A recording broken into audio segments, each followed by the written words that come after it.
tātad par ko runa ir par Latviju un latviešiem.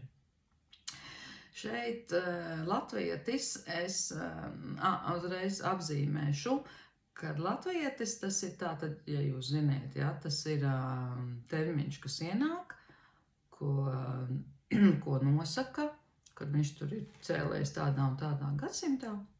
Un neskatoties no tā, kur mūs ved saknes, mēs sevi nosaucam par latviešiem.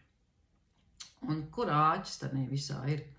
Āķis ir tanī, kad latvietis, viņš ir tā, kā lai saka, ja jūs paprovēsiet paši sajust, un es šo tieši ļoti sajūtu pēdējos valsts svētkos un 11. novembrī.